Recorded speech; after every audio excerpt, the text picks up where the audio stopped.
আজকে আমাদের রাতে হবে চিকেন। চিকেনটাকে আমি আগে থেকে ধুয়ে পরিষ্কার করে নিয়েছি। আর দেখো চিকেনের মধ্যে কতগুলো পা নিয়ে এসেছে চিকেনের। তোমরা চিকেনের পা কে কে খাও আমাকে একটু কমেন্ট করে বলবে। আর এখানে চিকেনের জন্য আমি আলুটাকে আগে থেকে লাল লাল করে ভেজে নিয়েছি। এবার আমি চিকেনটা রান্না করবো, তোমরা দেখো। হ্যাঁ, আর মাঝখানে এই যে বক ফুলের বড়া হবে, বেসনটাকে আমি রেডি করে রেখেছি। দুটো রেসিপি একসঙ্গে তোমাদের কাছে দেখাচ্ছি। এর মধ্যে জিরে গুঁড়ো, ধনে গুঁড়ো, লঙ্কা গুঁড়ো, নুন, হলুদ দিয়ে এটা ম্যারিনেট করে রেখেছে। আর এই যে বক ফুলগুলো, আজকে চিকেন লাল লাল ঝোল আর বক ফুলের বড়া হবে, তোমরা দেখতে। বন্ধুরা, এই যে আমি আগের থেকে পেঁয়াজটা মানে করে নিচ্ছি মশলাগুলো। পেঁয়াজ দিয়ে সব পেঁয়াজটা আমার লাল লাল ভাজা হয়ে গেছে। এর মধ্যে আমি গোটা মশলা দিয়েছি, দারচিনি, এলাচ, লবঙ্গ আর একটু জয়ত্রী দিয়েছি। এগুলো আমার হয়ে গেছে লাল লাল ভাজা। এবার আমি চিকেনটা দিয়ে দেবো একে একে। এই যে চিকেনটা দিয়ে দিচ্ছি। দেখো চিকেনের মধ্যে একটা কত বড় লেগ পিস নিয়ে এসেছে। আর আমার বর বলছে কি আমার নাকি পা লম্বা হয়ে গেছে, তাই আমাকে মুরগির ঠ্যাং খেতে বলেছে বেশি করে, আরও নাকি ঠ্যাংগুলো লম্বা হবে। এই যে দিয়ে দিলাম চিকেনটা। এবার একটু আমি হালকা আঁচটা বাড়িয়ে দিলাম, দিয়ে এবার নেড়ে নেব।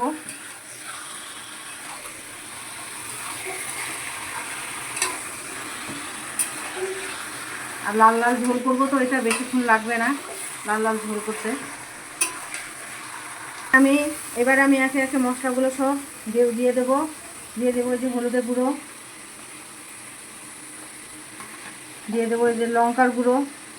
এই লঙ্কাটা ঝাল লঙ্কা, তোমরা নিজেদের স্বাদ মতো দিয়ে দেবে। আর দিয়ে দেবো এই যে কাশ্মীরি রেড চিলি পাউডার একটু, যেহেতু লাল লাল ঝোল, একটু লাল লাল হতে হবে ঝোলটা।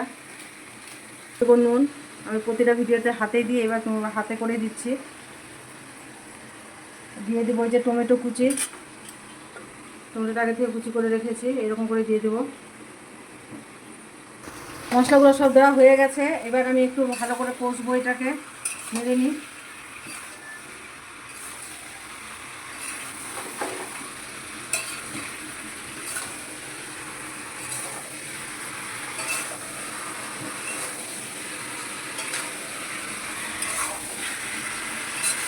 আমি এবার হালকা হাতে নেড়ে নেবো। আর হালকা আছে এটাকে আমি কষিয়ে নেবো মাংসটাকে।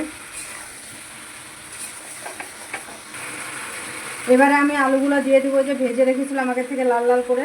এই আলুগুলো দিয়ে দেবো। মাংসটা আমার একটু কষানো হয়ে গেছে, এবার আলুটাও সিদ্ধ হবে। এবার একটু নেড়ে নেবো এটাকে, মাংসটা নেড়ে নিয়ে এবার একটু আমি ঢেকে দেবো, হালকা আছে এটা সিদ্ধ হবে। বন্ধুরা, এবার আমি এর মধ্যে মিলাবো ধনে গুঁড়ো,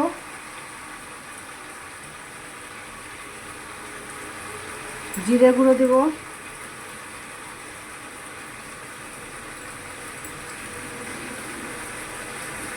দিয়ে এবার ভালো করে একটু কষিয়ে নেব।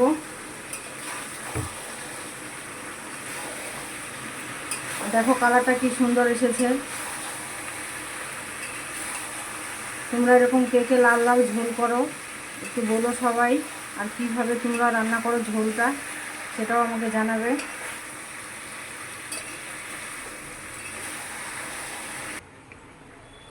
বন্ধুরা, এদিকে আমার মাংস কষানো হয়ে গেছে। এবার আমি ঝোলের জন্য জল দিয়ে দেব। আর এদিকে আমি আগে থেকে জলটা গরম বসিয়ে দিয়েছি, জল গরম হয়ে গেছে আমার। এই যে এবার ঝোলের জন্য দিয়ে দিলাম।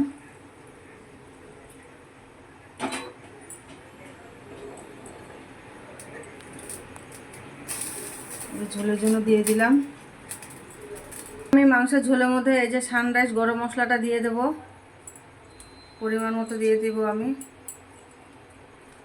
একটু নেড়ে দিলাম। এই গরম মশলাটা দেওয়ার পরে ফুটে উঠবে, আমার মাংসের ঝোল পুরোপুরি রেডি। আর তোমরাও এইভাবে করে খাবে মাংসের ঝোলটা। তোমরা কিভাবে করো সেটা আমাকে জানাবে।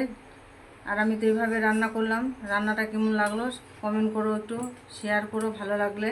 টাটা, বাই, শুভরাত্রি।